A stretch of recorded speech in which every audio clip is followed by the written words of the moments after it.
julgamento no Tribunal Superior Eleitoral da ação que pede a cassação da chapa que elegeu Dilma Rousseff e Michel Temer para a presidência da República em 2014 vai ser retomado hoje, às 19h. E é sobre isso que a gente vai falar agora com a Gioconda Brasil, lá em Brasília. Gioconda, boa tarde para você. Hoje vai ser a primeira de 4 sessões, não é isso?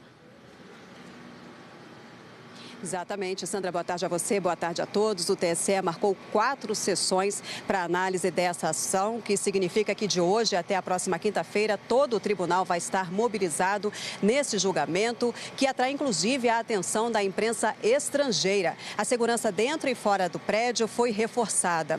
E esse julgamento vai ser retomado daqui a pouco às 19h, depois de pouco mais de 2 meses, interrompido para que novas testemunhas fossem ouvidas, a pedido da defesa da ex-presidente Dilma Rousseff, entre elas o ex-ministro da Fazenda, Guido Mantega. A primeira das 4 ações que pedem a cassação da chapa Dilma Temer deu entrada aqui no tribunal em dezembro de 2014.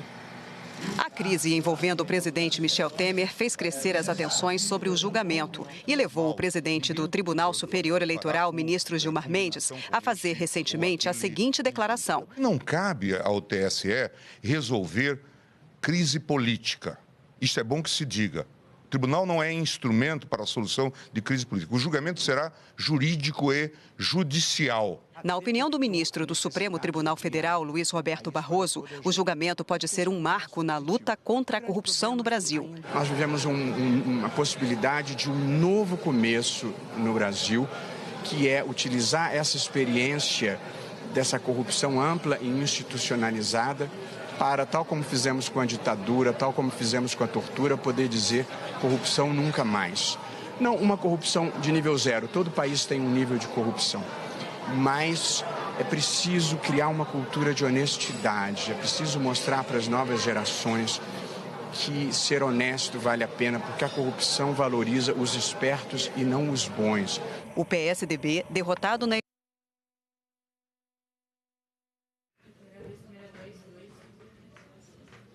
Nós tivemos um problema com a reportagem que a Gioconda Brasil nos mostrava agora, mas a gente continua lá em Brasília agora para conversar com a repórter Délis Ortiz, né?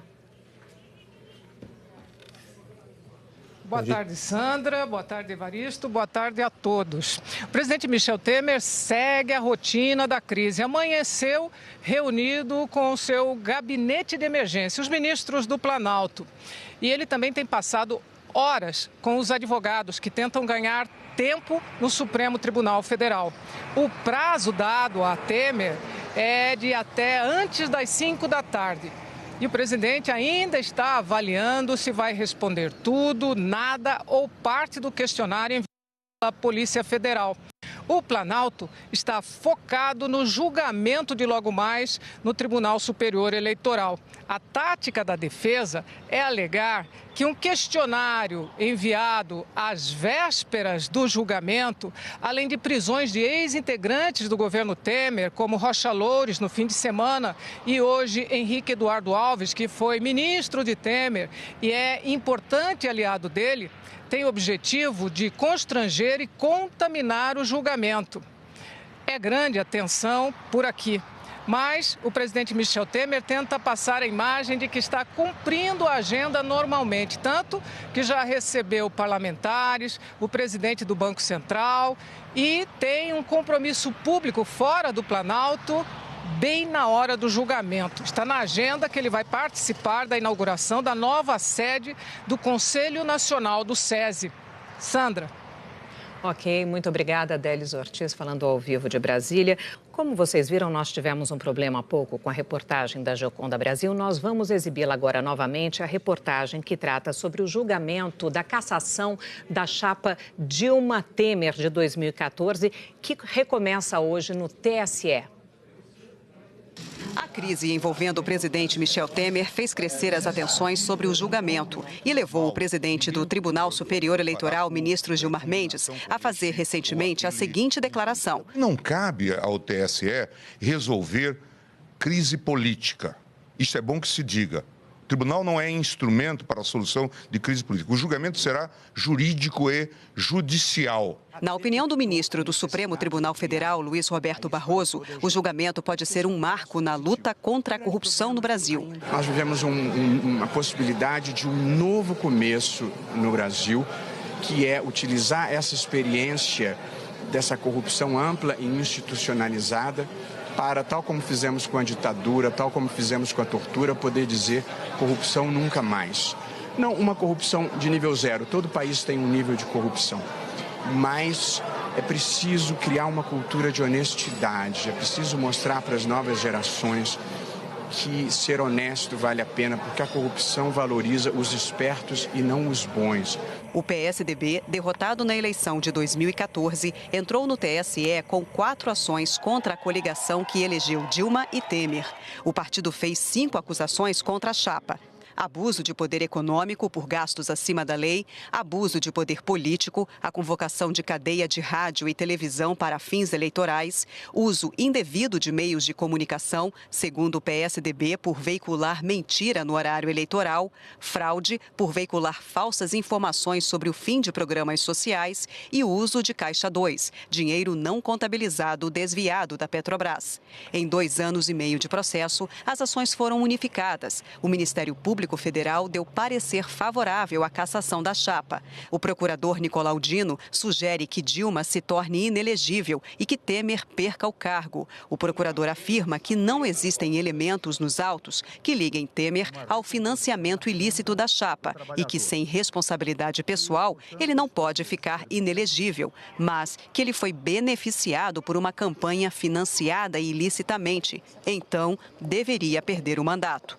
O TSE retoma o julgamento com nova composição. 2 ministros entraram para o tribunal desde que a análise da ação foi suspensa em abril: Admar Gonzaga e Tarcísio Vieira, ambos indicados por Michel Temer. A qualquer momento, um dos 7 ministros pode pedir vista, mais tempo para analisar o processo, e não haveria prazo legal para ele ser reiniciado. Se não houver nova interrupção, o julgamento pode tomar 3 caminhos. Caso os ministros considerem que não há provas suficientes, a chapa pode ser inocentada e o processo arquivado, ou a chapa pode ser condenada. Se a tese da separação das condutas for aceita, Dilma e Temer podem receber punições diferentes.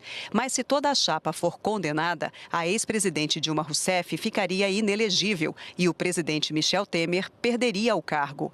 Caberá a Gilmar Mendes, com base nos votos, anunciar se a execução da pena será imediata ou garantir a apresentação de recursos.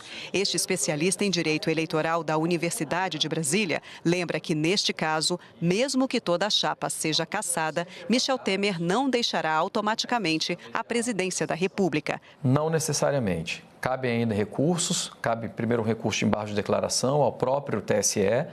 Depois disso, mantida a decisão, cabe recurso extraordinário ao Supremo Tribunal Federal. Quando daí sim é que, confirmada a decisão pelo Supremo, ele teria que deixar o cargo. Quando a sessão for aberta logo mais às 7 da noite, a expectativa é que primeiro sejam analisadas questões preliminares. Por exemplo, se o julgamento deve ou não prosseguir, já que Dilma Rousseff perdeu o cargo no impeachment. E a inclusão de fatos que estavam fora da ação inicial, como a delação dos executivos da Odebrecht e os depoimentos dos marqueteiros João Santana, Mônica Moura e do funcionário deles, André Santana. A defesa de Dilma, por exemplo, alega que informações obtidas após a apresentação da ação não podem ser incluídas no processo. Mas, em julgamento em 2014, o plenário do STF entendeu por unanimidade que fatos não alegados inicialmente podem sim ser considerados no decurso do processo. O artigo 23 da Lei de Inelegibilidades afirma que o juiz é autorizado a formar convicção atendendo a fatos e circunstâncias constantes do processo, ainda que não arguidos pelas partes, e a considerar fatos públicos e notórios, indícios e presunções, mesmo que não indicados ou alegados pelos envolvidos no conflito de interesses. O TSE também já discutiu essa questão durante esse processo quando a então relatora Maria Tereza de Assis Moura pediu arquivamento da ação por não ver indícios mínimos contra a chapa, desconsiderando elementos adicionados pelo PSDB fora do prazo legal. Por 5-2, o tribunal mandou seguir o processo e, por consequência, aceitou os novos fatos agregados. Depois das discussões iniciais, o relator do caso no TSE, ministro Herman Benjamin, vai fazer a leitura do relatório, um resumo sobre tudo o que foi coletado em 2 anos e meio de processo. Depois, os advogados de acusação e defesa vão falar por 15 minutos e também a Procuradoria-Geral Eleitoral. Ao final, Herman Benjamin vai apresentar o seu voto. Em seguida, votam os ministros Napoleão Nunes Maia, Admar Gonzaga, Tarcísio Vieira, Luiz Fux, Rosa Weber e, por último, o presidente da Corte, Gilmar Mendes. No meio jurídico, o julgamento desta semana é considerado histórico. Ao longo do tempo, abusos sempre foram investigados em relação a eleições menores, eleições de vereador, prefeito, eventualmente governadores. Mas é a primeira vez que os abusos são efetivamente investigados em relação a candidaturas à presidência da República, o que demonstra uma posição da Justiça Eleitoral pela investigação da ocorrência de abusos, seja contra quem for.